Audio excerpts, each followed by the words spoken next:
Good afternoon, and welcome to the October 18th edition of Success by Association Live. This issue is sponsored by Colonial Williamsburg Hotels in beautiful Williamsburg, Virginia. We thank them for being a valued ANC member and for their steadfast support. Today's article was written by Mark Athatakis, reprinted with permission, copyright ASAE, August 2017, and is titled, Check Your Budget Blind Spots. If you only look directly ahead while planning next year's expenses and revenue, you'll miss what's running alongside you or gaining from behind. And staffers sometimes ignore red flags. Being candid about the numbers and setting up guardrails can improve the process and the outcome. Budgeting is a necessary part of an association's life, but it also involves reconciling an inherent contradiction, trying to predict a future, and then attaching hard numbers to the prediction.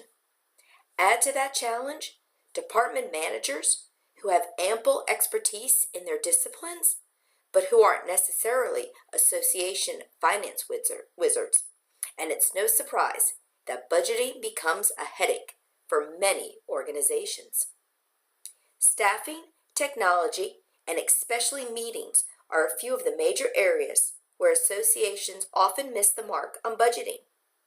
But beyond departmental issues, executive and finance experts say the biggest finance blind spots often involve a failure to think broadly about budget lines. Who takes responsibility for a project that touches multiple departments? And are you properly integrating internal resources beyond hard expenses into project costs? And are you considering the association's broader financial goals when you're drawing up next year's plan? Not as much as you ought to is the general consensus in response to those questions. And a cavalier budgeting approach can have stifling consequences, says Lee Crump, Director, National Assurance, Nonprofit, and Education Practice at BDO. People say, you came in $20,000 over budget? That's all right. The problem is, that's $20,000 worth of resources that could have been used some other way, that wasn't budgeted for and wasn't approved, he says. But nobody's been held accountable for it. Luckily, some forethought and common sense can go a long way to helping an association budget more accurately. Zero-based budgeting. One of the most common mistakes that many staffers make is to simply plug last year's number into next year's budget. But even though a project or program may repeat from year to year, conditions that affect what it costs often change. Meetings are unquestionably the biggest problem. Craig Silverio, CAE Vice President, Finance at PMMI, a trade association for the packaging and processing industries, points out that association events are rife with wildcards.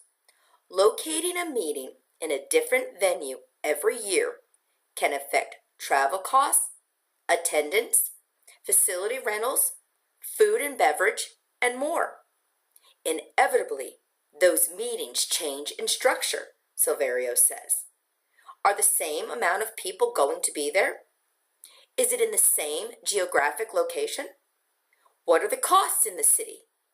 Are we going to have the same types of speakers, or are we going for more high-powered ones?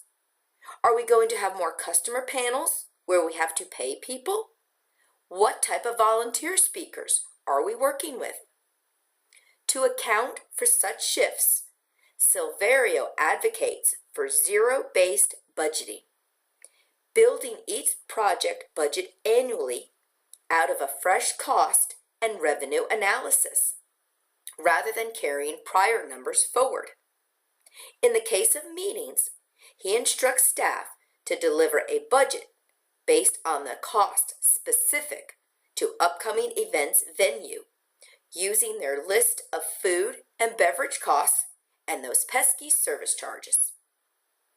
After the event, we go back and reconcile guarantees, minimums, and actual plated meals so that we can do a better job next time, he says. Estimating how many people will attend can be equally tricky and often depends on the venue.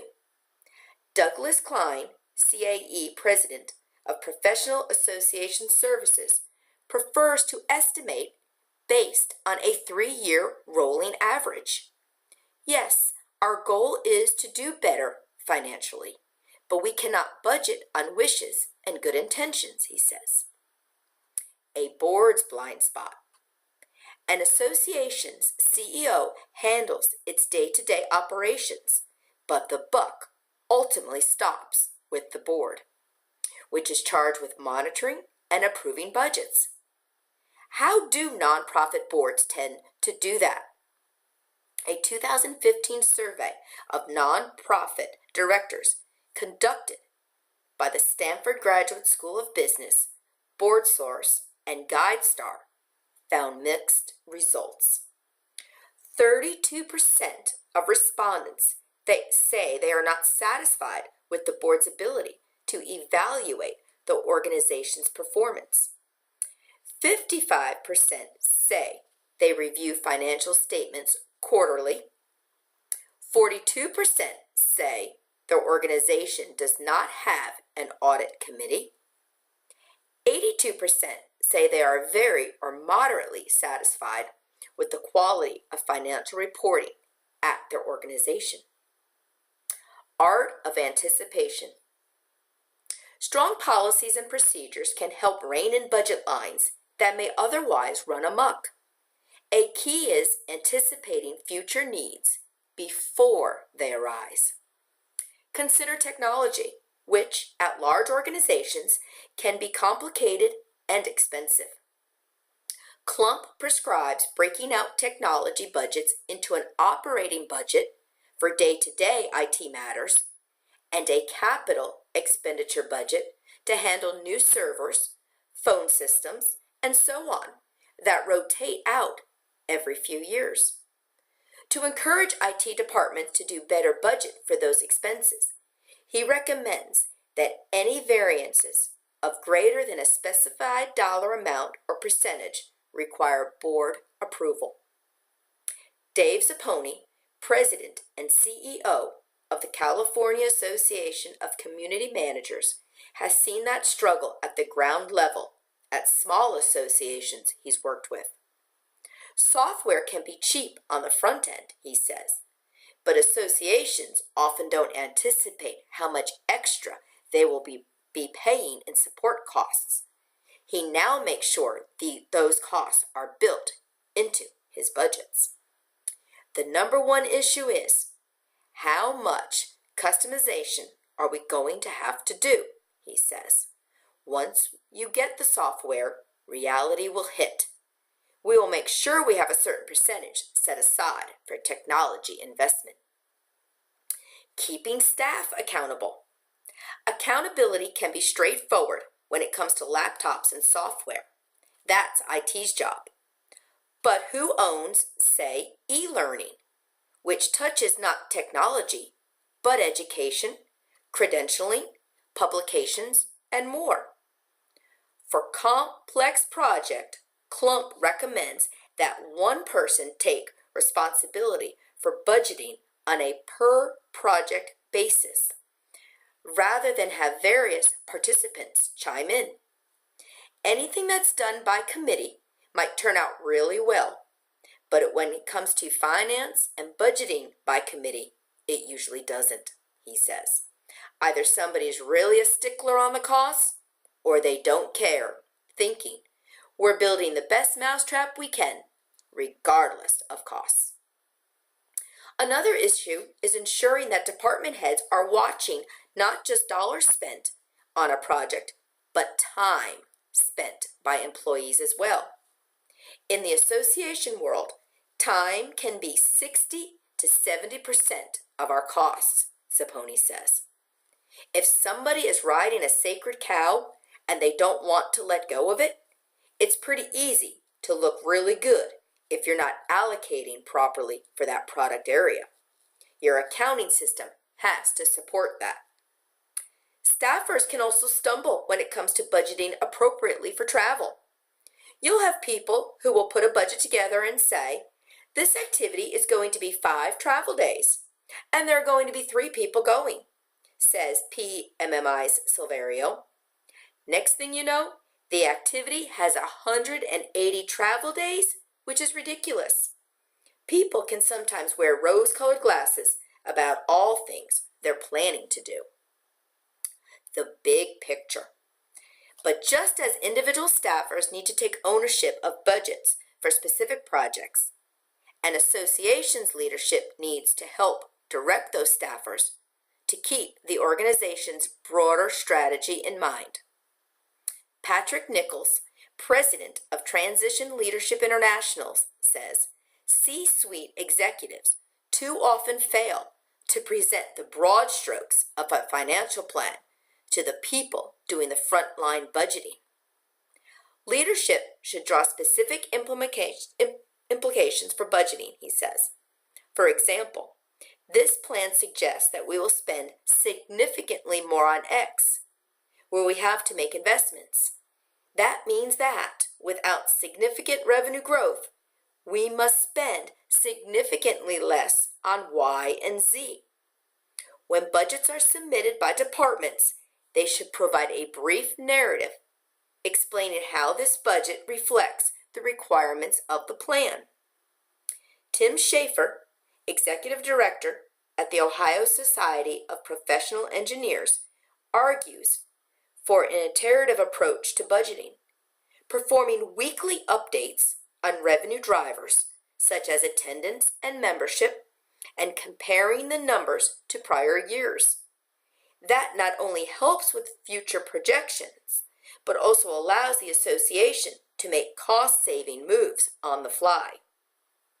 It gives you time to adjust in case you see numbers lagging, Schaefer says, or it saves you from wasting money on extra mailings or other promotion expenses if you see the numbers growing at a good pace. In all cases, the key to effective budgeting is precision and research. Staffers can be inattentive when they recycle dollar figures, but Silverio says they can be just as unfocused when they shoot for the moon with revenue projections that have little basis in reality. You'll see budget initiatives where people say, we're going to go from $50,000 to $100,000 in revenue. It's great that you feel that way, but why don't we go from 50 to 70? Add 40%. If you hit 100, you'll be a hero. But if you don't, you're going to look like you underperformed, even if you've had 40% growth. And staffers often don't consider what their departments are actually costing the organization. Clump advocates budgets that differentiate between direct costs, what a department is directly invoiced for, and indirect costs, which include items like unused office space or a salary line for an unfilled staff position. Department heads need to be challenged to recognize exactly what costs they're responsible for, Klump says, especially if they're holding off on a decision about resources. All things that affect the cost to run a program or a department should be built into the budget, he says. Our delays and inactions to address changes and variance in actual costs versus budget can hurt the organization and could be an indication that something is missed. That concludes the article. We hope you have a great day.